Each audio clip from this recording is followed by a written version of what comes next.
सर्वांना शुभ सकाळ आणि जय शिवराय जय भीम. बघा, आपण काल एक व्हिडिओ आणला होता. आपल्या महाराष्ट्रामधील एक एक चांगले पत्रकार निखिल वागळे साहेबांचा व्हिडिओ होता. त्यांचं जे भाषण होतं पुण्याचं, आपण ते सांगितलं तुम्हाला. आणि सध्या त्यांच्यावरती जो हल्ला झाला, भ्याड हल्ला, आता महाराष्ट्रामध्ये ह्या गोष्टी चालूच आहेत.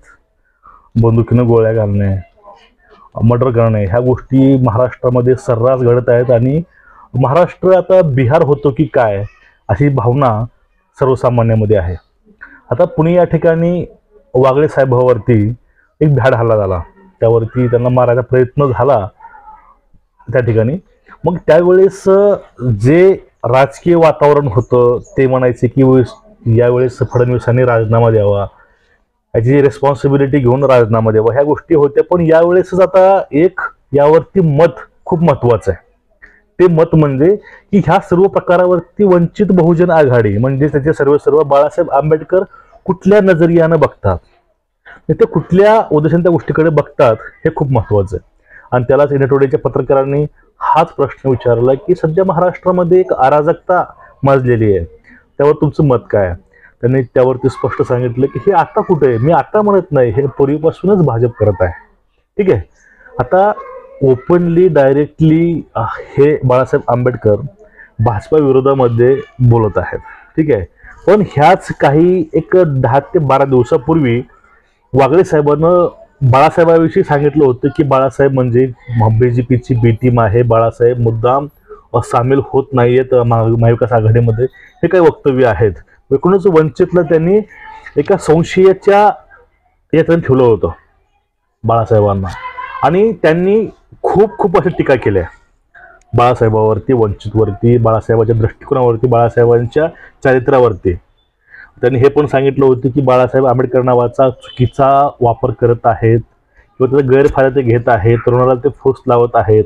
त्यानंतर वंचित बहुजन आघाडी फक्त मताचं राजकारण करते, त्यांना भाजपला हरवायचंच नाही. ह्या गोष्टी काय तरी लाईव्ह येऊन ह्या गोष्टी बोलल्या होत्या. आणि नंतर ते परत त्यांना काय वाटलं काय माहिती, ते परत अजून पलटी मारले आणि ते परत ते म्हणाले की बाबा मी जे बोललो होतो मला वाटलं, पण तसं काय नाही, बाळासाहेबांमुळे आमची ताकद वाढली वगैरे वगैरे वगैरे गोष्टी मागच्या त्याने पूर्णपणे आपलं धुवून काढलं. ठीक आहे. हा मुद्दा होता. आणि एवढं होत असताना सुद्धा आपल्यावरती कोणीतरी टीका करतो. ती टीका खूप हाय लेवलला जाऊन टीका करतो, आपल्या पक्षाविषयी, आपल्याविषयी तो चॅलेंजेस देतो. तरीही त्याविषयी तर विचारला असता बाळासाहेब म्हणतात एखाद्या पत्रकारावरती हल्ला करणं हे बरोबर नाही, हे नैतिकतेला धरून नाही. आणि पत्रकारावरती हल्ला करणे किंवा अराजकता माजवणे हा भाजप आतापर्यंत करत आलायच. आणि त्यापुढे ते बोलले होते की महाराष्ट्रामध्ये निवडणुकाच्या अगोदर हे दंगे असतील, भांडणं असतील, जाळपोळ असतील, अशा गोष्टी असतील, होणार आहे. मी तुम्हाला पूर्वी सांगितलं, टीका करणं, विरोध करणं ह्या गोष्टी वेगळ्या आहेत. आणि या गोष्टीचं रूपांतर ह्या अशा गोष्टीमुळे दंग्यामध्ये किंवा जीवघेण्या हल्ल्यामध्ये कदापि होऊ नये, असं बाळासाहेबांनी सांगितलं.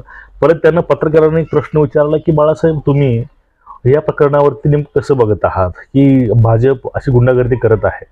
बाळासाहेबांनी सांगितलं गुंडागर्दी हे भाजप आता करत नाही, हे पूर्वीपासून ह्या गोष्टी करत आले. हे बाळासाहेबांचं वाक्य होतं त्या विषयावरती. बघा, तुम्हाला मी एवढं काय सांगतो माहितीये का, तुम्हाला सुद्धा माहिती असायला पाहिजे राजकारण हा एक भाग वेगळा आहे आणि समाजकारण, नैतिकता हा एक भाग पूर्णपणे वेगळा आहे. प्रत्येक गोष्टीमध्ये जर आपण राजकारण बघितलं, प्रत्येक गोष्टीत आपण राजकारण करायचा प्रयत्न केला तर शेवटला माणूस सुद्धा उरणार नाही. कारण राजकारण खूप बेकार चीज आहे. आणि आपल्याला हे बाळासाहेबांच्या कर्तव्याला नेहमी बघायला मिळतंय की बाळासाहेब राजकारणाच्या ठिकाणी ते राजकारण करतात आणि बाकीच्या ठिकाणी ते राजकारणाचा थोडा सुद्धा संबंध घेत नाहीत. आता त्यानंतर असा विषय होता, आता वागळेविषयी त्यांनी बोललं, सांगितलं, पण यांचा एक कॉर्नर आहे, हार्ड कॉर्नर आपण त्याला म्हणतो, तो RSS सोबत तसाच आहे, दृष्टिकोन तोच आहे. आता एक नवीन फॅड म्हणा किंवा एक नवीन विचारसरणी त्यांनी उभा केलेली आहे. त्यांची विचारसरणी अशी आहे बाळासाहेबांची की मी आता 25 ते 30 मुद्दे म्हणजे कोणीतरी 39 मुद्दे मांडलेले आहेत, पण 25 ते 30 मुद्दे आमचा जो मसुदा आहे, तुम्हाला जर तो मसुदा पास असेल, तर जर तुम्ही तो मसुदा मान्य करत असाल तर आम्ही तुमच्यासोबत येऊ, अन्यथा तुमच्यासोबत आम्ही येऊ शकत नाही. कारण राजकारण असू या किंवा समाजकारण असू द्या, नैतिकता ही गोष्ट खूप महत्त्वाची आहे. आणि ज्या व्यक्तीमध्ये नैतिकता नाही त्या व्यक्तीनं राजकारणामध्ये तो व्यक्ती आला तर त्यावेळेस राजकारणाची अवस्था काय होईल तुम्ही आता बघत आहात. पक्ष फुटाफुटी चालूच आहे, त्यामुळे नैतिकता पूर्णपणे सोडलेली आहे. काय माहिती आहे का, एक पाठीमागे बाळासाहेबांचं वक्तव्य होतं की EVM मशीन जी आहे त्यावरती इलेक्शन न घेता बॅलेट पेपरवरती इलेक्शन घ्यायला पाहिजे, यावरती बाळासाहेबांनी केस पण टाकलेली आहे. म्हणजे माहितीच तो बाळासाहेब एक वेळेस बोलले सुद्धा होते की EVM मशीनवरती कायदेशीर लढाई फक्त मी लढत आहे, बाकी कुणीही लढाई लढत नाही. का लढाई लढत नाही, काँग्रेस यावरती लढाई का लढत नाही लिगली बाहेरची सोडून. जे 39 मुद्द्याचा मसुदा आहे ते 39 मुद्द्याच्या मसुद्यासोबत जो कोणी येईल, जो कोणी सहकार्य करेल किंवा कार्य करेल तो बाळासाहेबांच्या सोबत नक्कीच असणार आहे. आता विषय आहे फक्त त्या मसुद्याचा, त्यामधल्या मागण्यांचा. आणि समजून घ्या ह्या मागण्यामागे सुद्धा एक पॉलिटिक्स आहे, एक राजकीय घडामोड दडलेली आहे. आपण या विषयावर आपण एक वेळेस अलग सेशन घेऊया या विषयावरती की हे 39 जे मुद्दे आहेत ते मुद्दे नेमके कसे आहेत आणि त्यामागे राजकारण काय दडलेलं आहे, आपण ते नक्कीच पाहणार आहोत.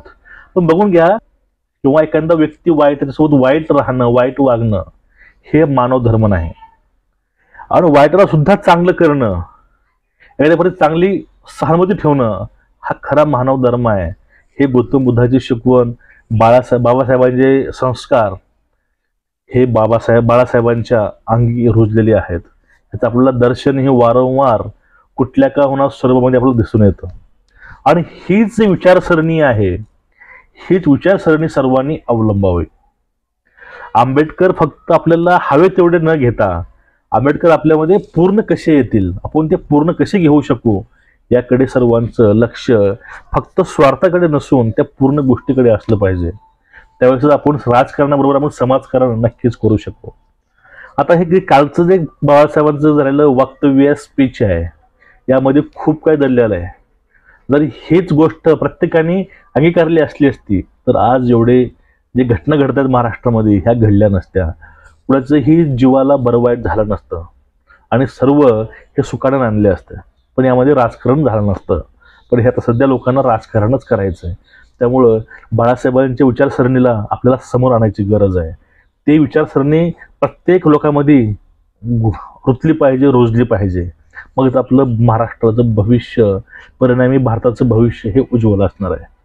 मित्रांनो, तुम्हाला एकूणच याविषयी वाटतंय काय, बाळासाहेबांचा जे अभिप्राय होता निखिल वागळेविषयी तुम्हाला कसा वाटतं, आणि जे बाळासाहेबांनी केलं ते योग्य आहे का? योग्य तर असणार, त्यात तोड नाही. तर तुमचं याविषयी नेमकं मत काय आहे नक्कीच कमेंट करून सांगा. आणि तुम्ही कमेंटमध्ये पूर्णपणे व्यक्त होत चला. व्हिडिओ कसा वाटला नक्कीच सांगा आणि चॅनलला सबस्क्राईब करून बेल आयकॉन दाबून ठेवा. आपण अशाच प्रकारचे व्हिडिओ आणण्याचा प्रयत्न करत असतो, घेऊन येत असतो.